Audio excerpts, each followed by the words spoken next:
semua anak buat kami adalah istimewa, sehingga kesuksesan itu menjadi hal yang berbeda-beda setiap anak, dan kami akan terus mengapresiasi orang tua yang bisa melanjutkan program yang sudah diberikan di rumah autis dan mereka bisa mandiri juga dengan keluarga.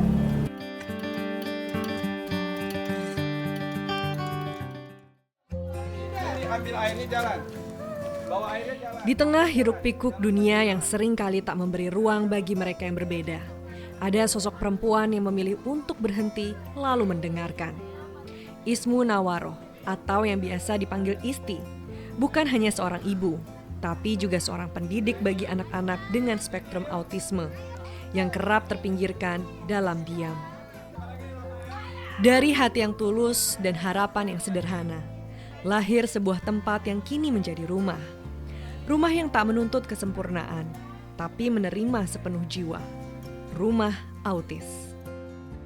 Isti dan rekannya yang saat itu masih menjadi terapis, gelisah karena akses informasi dan sarana terhadap pendampingan anak berkebutuhan khusus masih belum bisa diakses masyarakat luas, khususnya masyarakat prasejahtera. Dari sebuah rasa kegelisahan kami waktu itu sebagai seorang terapis di sebuah lembaga terapi komersil gitu, karena di antara banyaknya siswa yang datang ke tempat kami bekerja, itu ada beberapa juga yang mengalami kondisi keuangan sehingga tidak mampu untuk meneruskan layanan terapinya di tempat kami bekerja. Nah, kemudian kegelisahan itu kita curhatkan gitu ya kepada salah satu sahabat kami gitu. Jadi kami punya grup ngaji gitu bersama sahabat saya yang juga bekerja di tempat terapi tersebut, Ibu Heni juga salah satu founder dari Rumah Autis.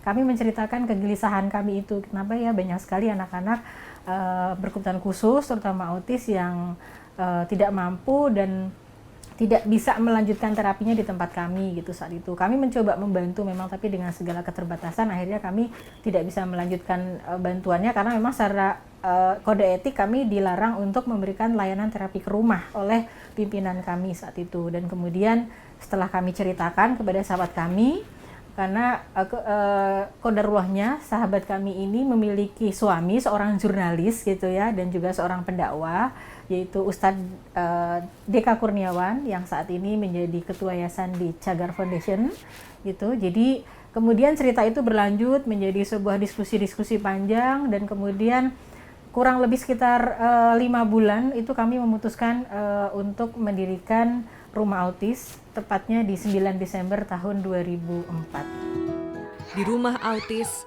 anak-anak mendapat pendampingan khusus. Mulai dari terapi perilaku, kegiatan belajar, hingga keterampilan hidup sehari-hari. Ya, layanan di Rumah Autis sendiri tadi terdiri dari area terapi, sekolah khusus, dan juga keterampilan dalam bentuk kelas BLK. Nah, kalau untuk terapi sendiri, layanannya kami saat ini berfokus kepada 3 area layanan terapi, itu terapi edukasi atau terapi kognitif, itu kita ada layanan terapi perilaku atau behavior therapy dengan metode ABA gitu, kami berikan juga untuk anak-anak autistik yang mengalami hambatan pada masalah aspek perilakunya maupun kognitifnya. Kemudian kita juga ada layanan terapi untuk anak-anak berkebutuhan khusus, anak-anak autis yang mengalami hambatan motorik dan sensori. Kami berikan pendekatan untuk layanan terapi okupasi dan juga sensori integrasi atau terapi bermain gitu ya, di mana itu untuk meningkatkan kemampuan sensorik dan motoriknya. Kemudian juga ada layanan terapi untuk anak-anak autistik yang mengalami hambatan komunikasi baik verbal maupun nonverbal, kita lakukan terapi bicara. Nah, kemudian untuk layanan pendidikannya itu dari usia anak 7 sampai 18 tahun, kita ada layanan sekolah kemandirian fungsional, di mana layanan ini memang kami peruntukkan untuk anak-anak yang akan transisi, mereka bisa sekolah reguler, atau anak-anak yang memang tidak bisa secara kemampuan untuk masuk sekolah inklusi atau sekolah reguler, sehingga kami fasilitasi ada program kelas khusus gitu ya, jadi special need class, sekolah kemandirian fungsional, itu untuk anak-anak yang memang tatarannya kami betul-betul bekali dengan layanan untuk bina diri gitu ya, kemampuan mereka bina dirinya seperti apa, dan juga persiapan latihan keterampilannya. Kami harapkan dengan adanya sekolah khusus ini bisa meningkatkan keterampilan, kemandirian, juga kualitas hidup anak-anak berkebutuhan khusus terutama autistik yang secara kemampuan tidak bisa mengakses ke sekolah-sekolah reguler. Dari awalnya 3 murid, pelan-pelan rumah autis menambah murid baru. Isti tidak pernah mematok biaya yang harus dibayar. Para orang tua cukup membayar semampunya. Dari awal kami berdiri di tahun 2004, kami memang sebagai lembaga sosial masyarakat ya, lembaga kita memang membantu untuk keluarga-keluarga dari kalangan prasejahtera, sehingga untuk para orang tua yang mendaftarkan ke rumah autis itu kami menggunakan pendekatan kontribusi sesuai dengan kemampuannya. Jadi ada setelah proses asesmen dan observasi anak, kami ada wawancara orang tua, dan orang tua mengisi akad kebersamaan kami sebutnya. Nah, disitulah orang tua akan menyampaikan kemampuannya untuk berapa mereka akan berkontribusi kepada rumah autis. Sehingga saat ini pun setiap orang tua memiliki variasi yang berbeda-beda sesuai dengan kemampuannya. Bahkan kami juga memberikan gratis kepada keluarga yang sangat tidak mampu atau duafa, dan juga yatim atau yatim piatu, begitu. Seiring dengan banyaknya murid yang mendaftar, kini rumah autis tak hanya menangani anak dengan berkebutuhan khusus autis saja. Memang awalnya nama kami Rumah Autis ya, karena kami berharap filosofi dari rumah itu menjadi tempat yang nyaman dan aman untuk mereka berkegiatan atau beraktivitas gitu. Tapi seiring perkembangan ternyata keluarga prasejahtera yang hadir di Rumah Autis tidak hanya dari ragam autisme saja gitu, walaupun memang akhirnya kami sudah membuat semacam kesepakatan ya dengan tim program yang ada di Rumah Autis, bahwa saat ini yang ditangani di Rumah Autis adalah ragam disabilitas mental dan intelektual. Salah satunya adalah yang memang sudah dari awal kita terima adalah anak-anak dengan autisme spektrum autis, terus kemudian adalah anak-anak dengan Down syndrome, dan juga anak-anak intellectual disability atau dulu disebutnya tunagrahita. Tapi persentase yang di sini sih 70% adalah autistik. Nah, selebihnya adalah anak-anak dengan hambatan Down syndrome dan juga intellectual disability. Relawan yang bekerja di rumah autis juga tak hanya berasal dari tenaga profesional. Ismu Nawaro juga memberikan kesempatan bagi orang tua murid untuk bisa menjadi relawan. Kami memiliki beberapa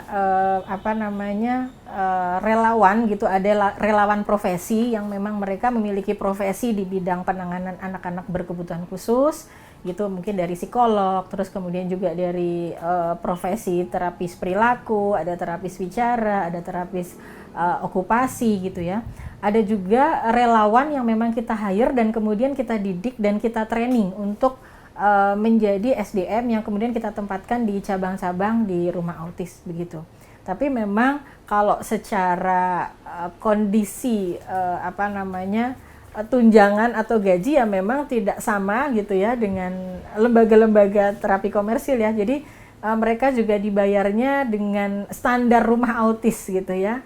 Jadi ada juga yang memang dengan sukarela mendedikasikan diri untuk membantu rumah autis, hanya diganti transportnya juga ada.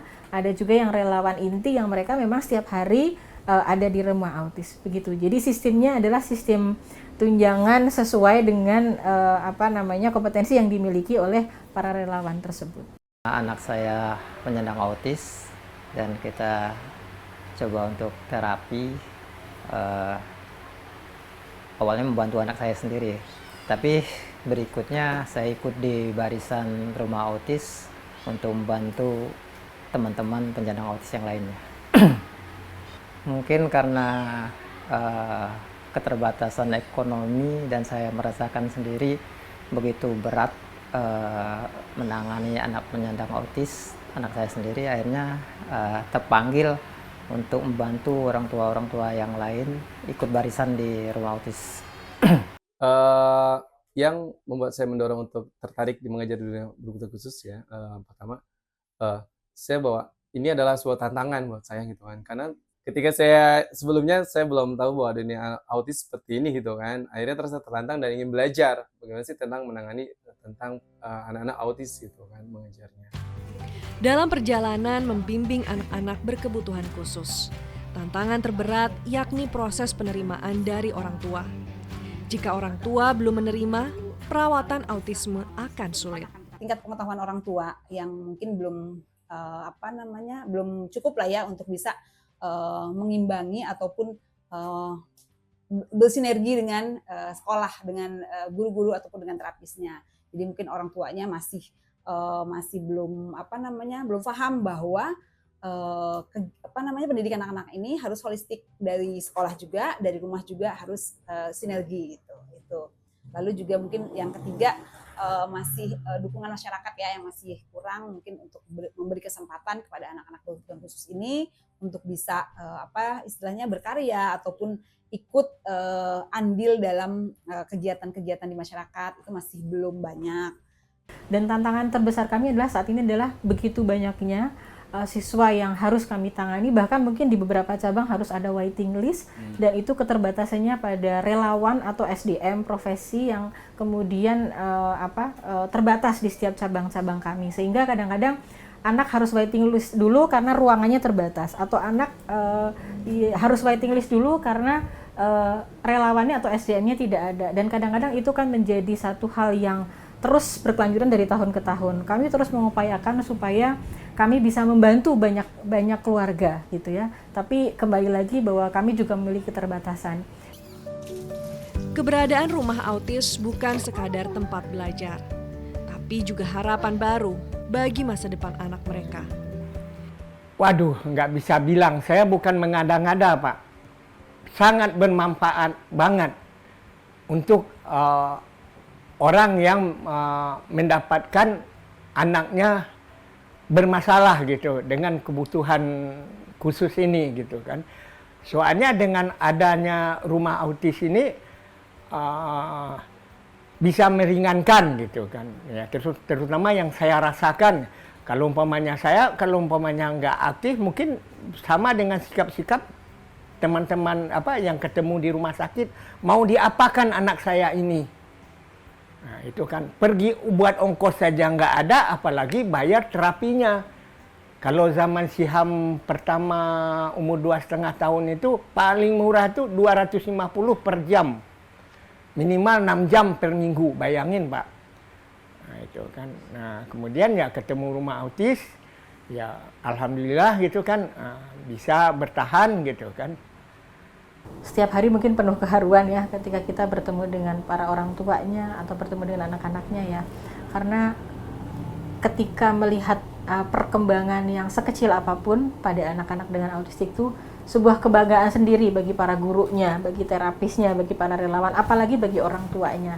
Dari yang sebelum bisa bicara menjadi bicara, dari yang sebelumnya belum mandiri menjadi mandiri, dari yang sebelumnya belum memiliki kemampuan apa-apa, kemudian mereka memiliki keterampilan ataupun kemampuan khusus yang kemudian bisa diasah dan dilanjutkan di rumah seperti itu.